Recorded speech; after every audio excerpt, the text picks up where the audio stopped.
3절 여호와께서 이에 대하여 뜻을 돌이키셨으므로 이것이 이루어지지 아니하리라 여호와께서 말씀하셨느니라. 8절 여호와께서 내게 이르시되 아모스야 내가 무엇을 보느냐 내가 대답하되 다림줄이니이다. 주께서 이르시되 내가 다림줄을 내 백성 이스라엘 가운데 두고 다시는 용서하지 아니하리니. 오늘 아침 우리가 아모스 7장의 말씀을 함께 묵상을 합니다. 아모스는 이처럼 이 북이스라엘 여로보암 시대에 아주 평화롭고 잘 먹고 잘 사는 시대, 지진전 2년, 그러니까 재난이 일어나기 전에 모든 것이 평화로울 때에 그저 풍족하고 그래서 가진 자가 잘 그저 쾌락을 즐기고 그렇게 살아가는 그런 시대에 그들의 죄악이 무엇인가를 얘기하고 하나님의 진노와 하나님의 심판에 대해서 얘기를 합니다. 그래서 제사도 있고 하나님을 향한 제사도 있고 예배가 있지만 그들의 삶에 공의로움이 없고 정의로움이 없는 그런 생활들, 형식적인 예배는 있는데 삶은 엉망이 된 그 이스라엘을 향해서 하나님의 진노와 심판을 얘기하는데 이제 이 7장에서 보면 하나님께서 그 이스라엘을 향한 심판에 대한 환상을 아모스에게 먼저 보여줍니다. 그래서 이 환상을 볼 때마다 이제 아모스가 하나님 앞에 중보의 기도를 합니다. 그래서 이제 첫 번째 하나님께서 보여주신 것은 이제 왕이 풀을 벤 후에 그랬습니다. 이제 모든 곡물들을 다 추수한 그러니까 추수를 했기 때문에 아주 이제 넉넉해졌다는 그런 얘기입니다. 그런데 이제 풀이 다시 움돋기 시작할 때에 주께서 메뚜기를 지으심에 풀이 다시 움돋을 때에 메뚜기를 지었다는 얘기는 메뚜기가 그 풀들을 다 갉아 먹는다는 얘기입니다. 이 얘기는 결국은 기근을 얘기합니다. 지금은 잘 먹고 잘 살지만 하나님께서 이 메뚜기 장을 한번 보내면 이 모든 것이 파괴되고 사람들이 먹을 것이 없는 그래서 하루아침에 기근 상황이 들어옵니다. 요즘 말로 하면 경제가 하루아침에 완전히 주식이 폭락하고 부동산도 폭락하고 뭐 IMF 시절처럼 막 그냥 어쩔 수가 없는 계속 실직을 하게 되고 이런 상황들 이게 바로 기근입니다. 메뚜기를 지으심에 메뚜기가 땅의 풀을 다 먹은지라. 하나님의 진노의 심판은 첫 번째가 바로 기근의 심판입니다. 그래서 이 메뚜기를 보낸다고 하는 그런 환상을 보였을 때에 아모스 선지자가 2절에 보면 내가 이르되 주 여호와여 청하건대 사하소서 야곱이 미약하오니 어떻게 서리이까. 이 아모스가 그 환상을 보고 하나님 이러면은 우리 다 죽습니다. 야곱이 미약하오니 어떻게 서리이까. 하나님 앞에 용서를 구하는 그런 선지자의 기도가 있고 그래서 3절 여호와께서 이에 대하여 뜻을 돌이키셨으므로 중보의 기도를 들으시고 하나님이 뜻을 돌이키신다고 했고 그래서 그것을 이루어지지 않을 것이라고 말씀을 합니다. 근데 두 번째 환상도 또 보여집니다. 두 번째 환상은 하나님께서 불로 징벌을 합니다. 불로 징벌을 하는데 불이 큰 바다를 삼키고 육지까지 먹으려 한다 그랬습니다. 바다에서 불이 바다를 삼킨다는 얘기는 결국은 바다에 있는 모든 것들이 다 불타고 그 바다에서부터 육지까지 전체적으로 불이 삼킨다는 것. 하나님의 그 어떤 이 징벌, 진노의 심판 이 얘기입니다. 사람들은 이스라엘 시대도 마찬가지 두로와 그 시돈 항구들을 보면 이 무역선을 띄우면서 바다에서 불을 많이 쐈습니다. 근데 그런 것들이 다 무너지고 바다와 육지 전체까지 불이 그들을 먹는다. 그렇게 표현합니다. 아주 큰 불로 인해서 재난으로 인해서 사람들이 살 수 없는 이런 상황들. 이 큰 불의 두려움을 본 이 아모스가 또 두 번째 또 똑같이 하나님 앞에 중보합니다. 주 여호와여 청하건대 그치소서 야곱이 미약하오니 어떻게 서리이까. 아모스가 그렇게 얘기를 하고 그러니까 또 두 번째 하나님이 또 그대로 응답을 해 주십니다. 6절에 이에 대하여 뜻을 돌이켜 주 여호와께서 이르시되 이것도 이루어지지 아니하리라. 이것도 이루어지지 아니하리라. 그래서 이 환상을 보여주고 그 환상 속에서 아모스가 하나님 앞에 야곱이 미약하오니 어떻게 하겠습니까? 하고 외쳤을 때에 하나님은 그 아모스의 기도를 들어주신다는 것을 보여줍니다. 그런데 이제 세 번째 환상을 또 보여줍니다. 세 번째 환상은 이제 다림줄을 가지고 서신 주님을 보여줍니다. 이 다림줄이라고 하는 것은 우리가 이 건축을 할 때 수평, 수직을 이제 다 정확하게 재야 됩니다. 이 수직을 제대로 잘못 잡으면 계속 기울어지면 조금 뭐 세우는 거는 별 문제가 없지만 1층, 2층 올라갈수록 기울어지기 시작하면 그 집은 결코 설 수가 없습니다. 수직을 바로 세우는 게 아주 중요한데 이 다림줄이라는 것은 줄을 달아가지고 실로 줄을 달아서 그래서 이게 똑바로 섰는지를 재보는 것입니다. 만약에 기울어졌다면 이건 다시 허물고 다시 세워야 됩니다. 그래서 하나님께서 이 다림줄을 가지고 이제 그 서서 기울었느냐 안 기울었느냐 이제 이걸 보시는 겁니다. 그래서 8절 보면 여호와께서 내게 이르시되 아모스야 네가 무엇을 보느냐 내가 대답하되 다림줄이니이다. 주께서 이르시되 내가 다림줄을 내 백성 이스라엘 가운데 두고 다시는 용서하지 아니하겠다. 하나님의 기준입니다. 다림줄 이쪽으로 기울어졌느냐 저쪽으로 기울어졌느냐. 기울어지면 다시는 용서하지 않겠다고 하나님 말씀을 하고, 그런데 이제 문제는 이제 하나님께서 다림줄로 이렇게 용서를 하지 않겠다고 했을 때 선지자도 특별한 어떤 이 뭐 메뚜기나 불이나 어떤 환상으로 지금 당장 망하는 것이 아니고 다림줄만 말씀을 하셨기 때문에 이 아모스가 중보의 기도를 하질 않습니다. 세 번째 환상에서는. 그러면 결국은 그것이 그대로 이루어질 수밖에 없습니다. 그래서 9절 이삭의 산당들이 황폐되며 이스라엘 성소들이 파괴될 것이라. 내가 일어나 칼로 여로보암의 집을 치리라. 이 전쟁 칼로 이스라엘 여로보암의 집을 칠 것에 대한 그런 말씀을 하나님께서 주십니다. 그 다음에 10절부터 보면 이제 이런 예언의 말을 이제 아모스가 지금 하고 있는데 그 베델 제사장 아마샤라고 하는 사람, 이 아마샤라고 하는 사람이 아모스 선지자에게 와가지고는 이를 박해하고 핍박을 합니다. 그래서 이 첫 번째는 이 아마샤가 왕에게 여로보암 왕에게 이제 아모스 선지자를 고발을 합니다. 이 아모스가 이러한 예언을 하니까 우리가 이 땅이 견딜 수가 없습니다. 저 아모스를 어떻게 좀 처리를 해달라고 그렇게 얘기를 합니다. 그러나 또 이제 이 왕은 그대로 있고 12절에 아마샤가 또 아모스에게 이르되 성견자야 너는 유다 땅으로 도망하여 가서 거기에서나 떡을 먹으며 거기에서나 예언하라. 너는 유다 땅으로나 가서 거기에서나 먹으라. 왜 여기 이스라엘 베델에 와가지고 이런 얘기 하느냐 하고 그렇게 이제 핍박을 합니다. 이 베델은 왕의 성소여 나라의 궁궐인데 여기서 하지 마라 그런 얘기를 합니다. 그때 선지자 아모스가 하는 말이 나는 선지자도 아니고 선지자의 아들도 아니다. 나는 목자다. 뭐 뽕나무를 재배하는 자다. 그런데 양떼를 따를 때에 하나님께서 내게 이 말씀을 주셨다. 환상을 보여주셨다. 그러니까 예언하라고 해서 나는 할 뿐이다. 그런 얘기. 그러면서 이제 특별히 이제 이 아마샤에게 그 집에 대한 예언을 분명히 선포를 합니다. 마지막 17절에 보면 여호와께서 이와 같이 말씀하시기를 네 아내는 성읍 가운데 창녀가 될 것이다. 이 아내가 창녀가 된다는 거. 이 얼마나 저주인지 모릅니다.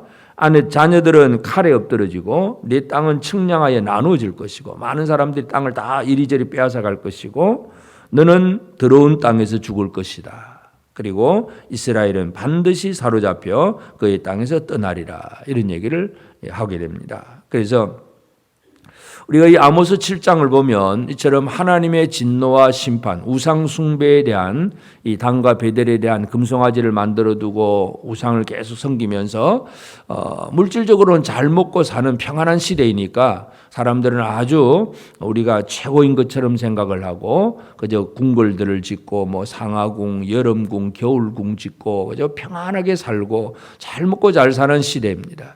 그러면서도 정의와 공의는 잃어버린 시대. 이것이 바로 아모스 시대이고 이들을 향해서 하나님의 진노와 심판은 분명히 나타날 수밖에 없습니다. 그래서 오늘 이 아침에 우리가 아모스 7장을 통해서 우리가 함께 기도해야 될 제목, 첫 번째 제목은 이런 하나님의 진노와 심판에 대해서 사람들이 어떤 삶을 살아내야 되느냐 하는 문제.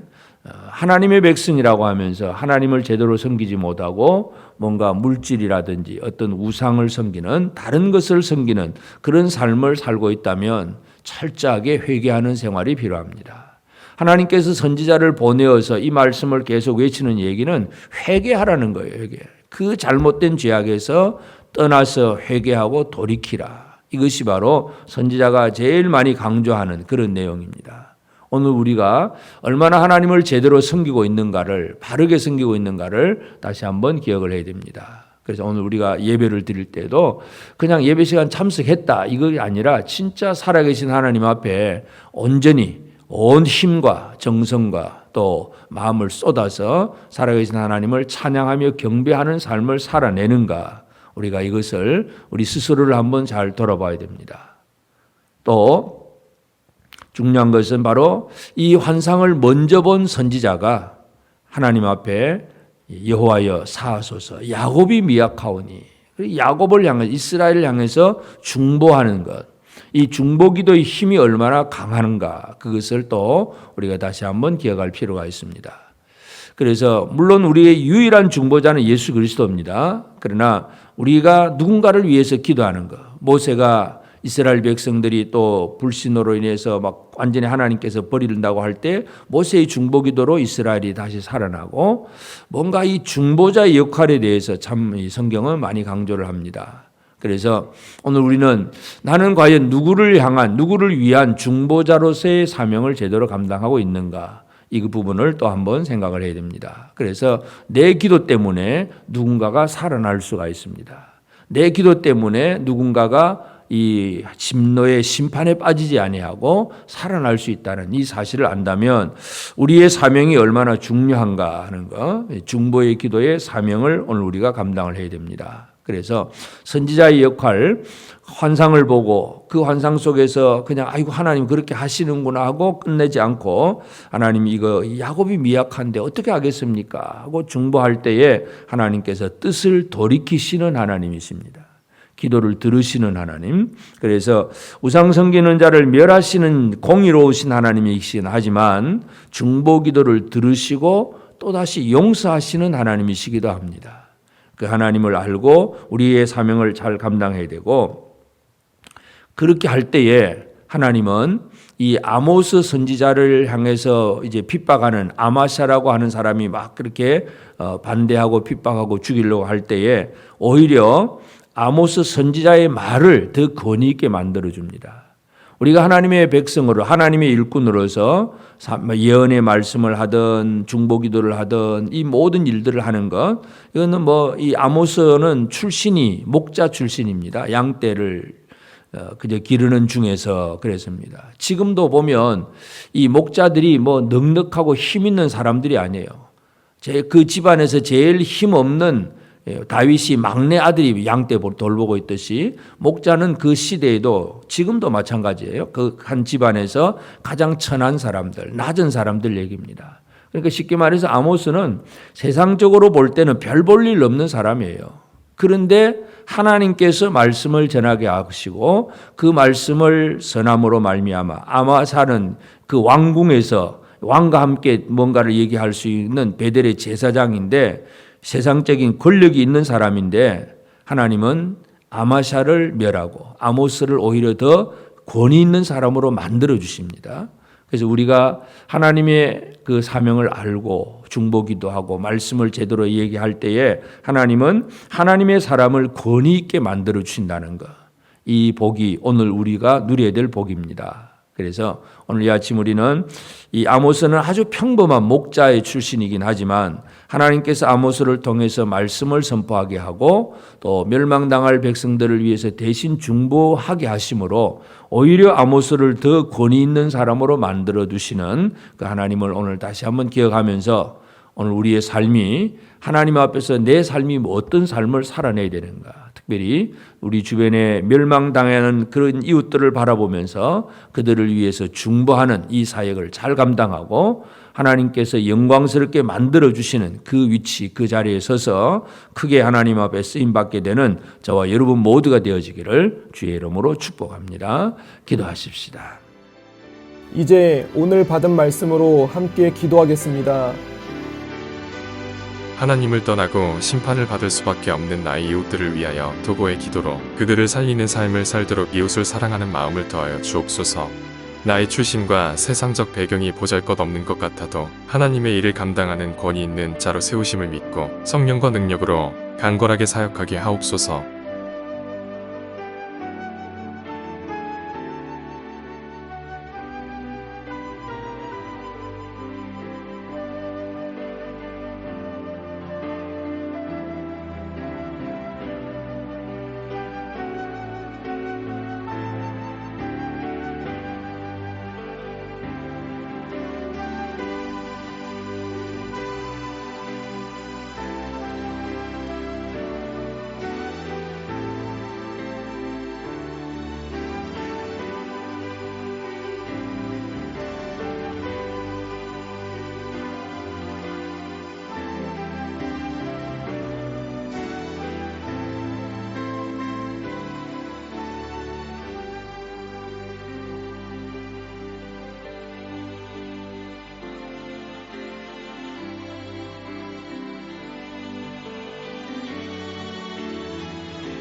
이제 개인의 기도 제목을 가지고 하나님 앞에 기도하시기 바랍니다.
수고하셨습니다. 오늘도 하나님의 인도하심 가운데 승리의 하루를 보내시는 우리 재건부평교회 모든 성도님들이 되시기를 주님의 이름으로 축복합니다.